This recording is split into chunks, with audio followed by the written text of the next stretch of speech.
बीना का पति एक गरीब किसान था। उसके खुद के खेत तो नहीं थे, वो दूसरों के खेतों में मजदूरी करता था, जिससे उसे बहुत कम पैसे मिलते थे और उन दोनों का गुजारा बहुत मुश्किल से हो पाता था।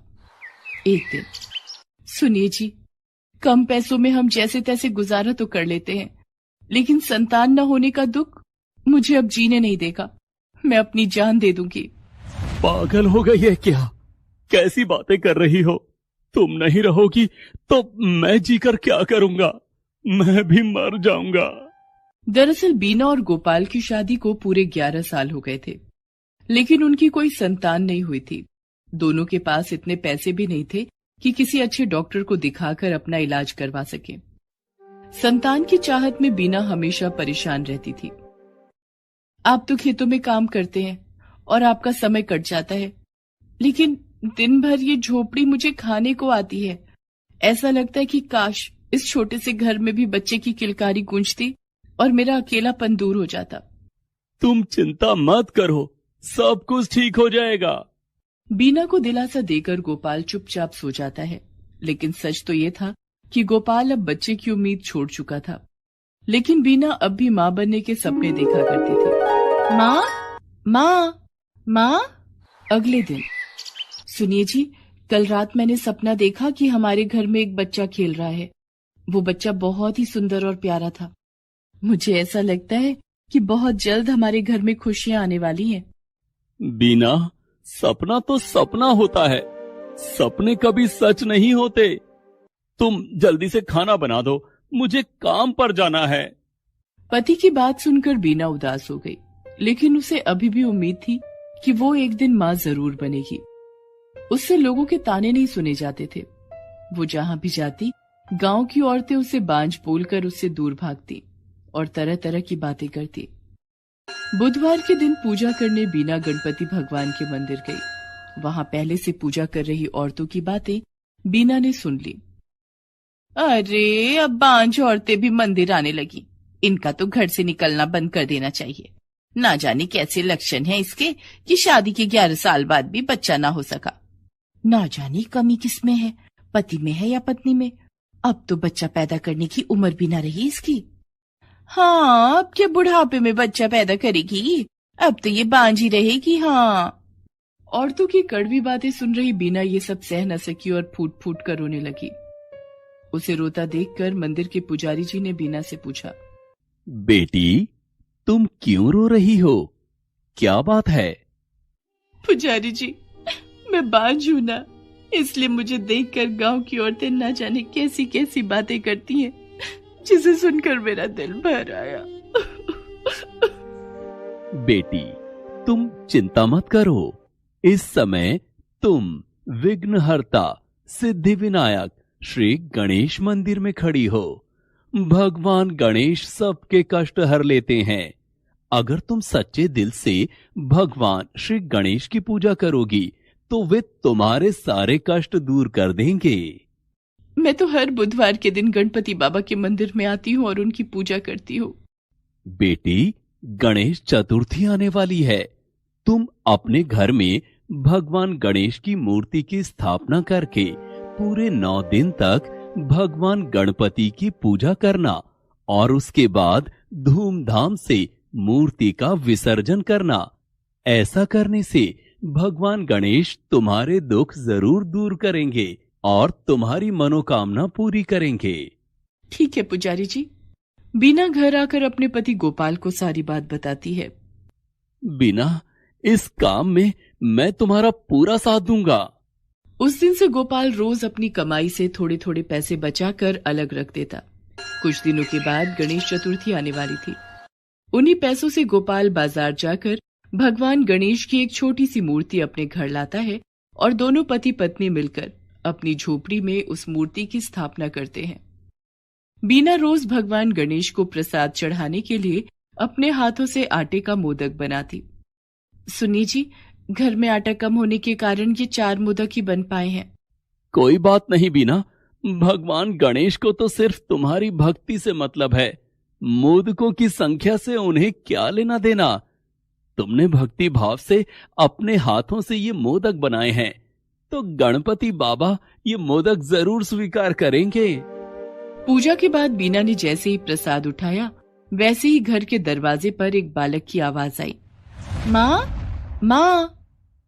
माँ की पुकार सुनकर बीना घर के बाहर आई तो उसने देखा एक बालक बाहर खड़ा है। बीना को किसी ने पहली बार माँ कहा था, इसलिए उस बालक को देखकर उसकी ममता उमड़ पड़ी। तुम कौन हो बेटा? माँ, मैं गजानन हूँ। मुझे बहुत भूख लगी है, कुछ खाने को दे दो। बीना उस बालक को अपने घर के अंदर ले आती है, उसे आदर सत्कार के साथ घर में बैठाती है और उसे प्रसाद का मोदक खाने के लिए देती है। बालक गजानन एक एक करके सारे मोदक खा लेता है। हे भगवान, मेरे और मेरे पति के लिए एक भी मोदक नहीं बचा। आज तो घर में खाने के लिए और कुछ है भी नहीं। लगता है आज भूखा ही सोना पड़ेगा। तभी गजानन बोल पड़ता है, किस सोच में पड़ गई हो माँ? मुझे और मोदक दो ना। बेटे गजानन, घर में और मोदक तो नहीं है, तुम कल फिर आना, कल मैं आज से ज्यादा मोदक बनाकर रखूंगी। ठीक है माँ। मोदक खाकर गजानन चला जाता है। बीना अपने पति को सारी बात बताती है। आज तो हमें पानी पीकर ही सोना पड़ेगा, क्योंकि घर में खाने के लिए कुछ भी नहीं है। कोई बात नहीं, हम पानी पीकर अपना पेट भर लेंगे, तुम चिंता मत करो। सिद्धि विनायक का नाम लेकर पानी का गिलास ले आओ। ये कुछ पैसे रख लो, कल प्रसाद के लिए ज्यादा मोदक बनाने हैं ना। बीना और गोपाल दोनों पानी पीकर सो जाते हैं। दूसरे दिन बीना प्रसाद के लिए ज्यादा मोदक बनाती है और गजानन सारा मोदक खा लेता है। मुझे और मोदक चाहिए माँ। गजानन बेटा, अब मैं कल और ज्यादा मोदक बनाऊंगी, तुम कल फिर आना, मैं तुम्हें आज से ज्यादा मोदक खिलाऊंगी। और इस तरह गजानन रोज बीना के घर आता और बीना रोज उसे पहले से भी ज्यादा मोदक खाने के लिए देती। गणेश चतुर्थी के अनुष्ठान को पूरे 8 दिन बीत गए। 9वें दिन, बेटा गजानन, कल गणेश चतुर्थी है। कल हम भगवान गणपति की पूजा अर्चना करेंगे और उसके बाद मूर्ति का विसर्जन करेंगे। तुम कल जल्दी आना और भगवान गणपति की पूजा में भाग लेना। हाँ माँ, मैं कल जरूर आऊंगा। 9वें दिन बीना और गोपाल भगवान गणेश की पूजा अर्चना करते हैं। हे गणपति, तुम तो देवों के देव हो, तुम तो सबके कष्ट दूर कर देते हो। मुझ दुखियारी का कष्ट भी दूर कर दो, मेरे सिर से बांझ होने का बोझ उतार दो। जय गणेश जय गणेश जय गणेश देवा, माता जाकी पार्वती पिता महादेवा। बीना और गोपाल भगवान गणपति की पूजा करने के बाद गजानन का इंतजार करने लगते हैं। काफी देर इंतजार करने के बाद भी गजानन नहीं आया। सुनिए जी, आज गजानन नहीं आया। आज मैंने उसके लिए सबसे ज्यादा मोदक बनाए हैं। हो सकता है उसके माता पिता ने उसे नहीं आने दिया हो। आज गणेश चतुर्थी है ना, उसके घर में भी गणपति बप्पा की पूजा हो रही होगी। तभी दरवाजे पर आवाज आई, माँ माँ। आ गया, मेरा गजानन आ गया। बीना दौड़कर दरवाजे पर जाती है और गजानन को गले से लगा लेती है। तूने आने में इतनी देर क्यों कर दी? देख, आज मैंने तेरे लिए रोज से ज्यादा मोदक बनाए हैं। माँ, आज मुझे कई घरों में जाना था। कई घरों में? क्यों? कई घरों में क्यों जाना था? मोदक खाने के लिए। तो तूने आज पेट भर के मोदक खाया है, फिर तो मेरे बनाए हुए मोदक नहीं खाएगा। खाऊंगा ना माँ, मैं तेरे बनाए हुए मोदक जरूर खाऊंगा, लेकिन आज आधा मोदक मैं खाऊंगा और आधा मोदक तुम्हें खाना होगा। हाँ हाँ, मैं जरूर खाऊंगी, लेकिन एक शर्त और है। कैसी शर्त? आज तुम मुझे अपने हाथों से मोदक खिलाओगी। बीना गजानन को अपने हाथों से मोदक खिलाने लगी। वो गजानन को आधा मोदक खिलाती और फिर गजानन वो आधा मोदक अपने हाथों से बीना को खिलाता। इस तरह से गजानन और बीना दोनों ने एक दूसरे को प्रसाद का मोदक खिलाया। मोदक खाने के बाद, माँ, आज तुम्हारी पूजा संपूर्ण हुई और मैं तुमसे बहुत खुश हूँ।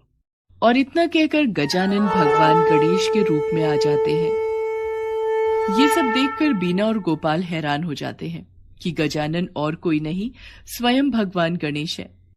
बप्पा, आप खुद मुझ गरीब के घर आए और मेरे बनाए हुए मोदक का प्रसाद खाया। बीना, मैं खुद नहीं आया।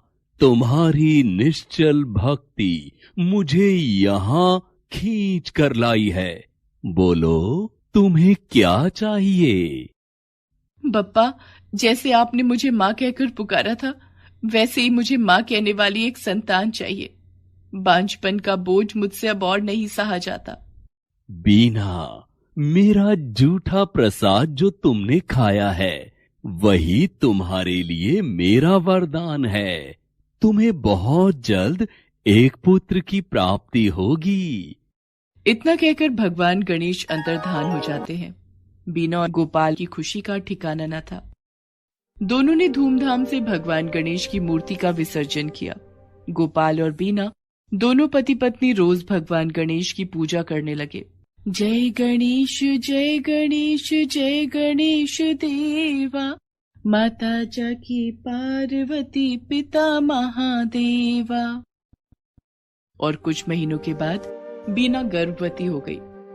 अगले साल ठीक गणेश चतुर्थी के दिन बीना ने एक पुत्र को जन्म दिया, जिसका नाम उसने गजानन रखा। बीना और गोपाल गजानन को भगवान गणेश का दिया हुआ प्रसाद मानते थे। गजानन के शुभ आगमन से उनके घर में खुशियां आ गई और दोनों पति पत्नी के गरीबी के दिन भी दूर हो गए थे। बोलो, गणपति बप्पा मोरया, अगले बरस तू जल्दी आ।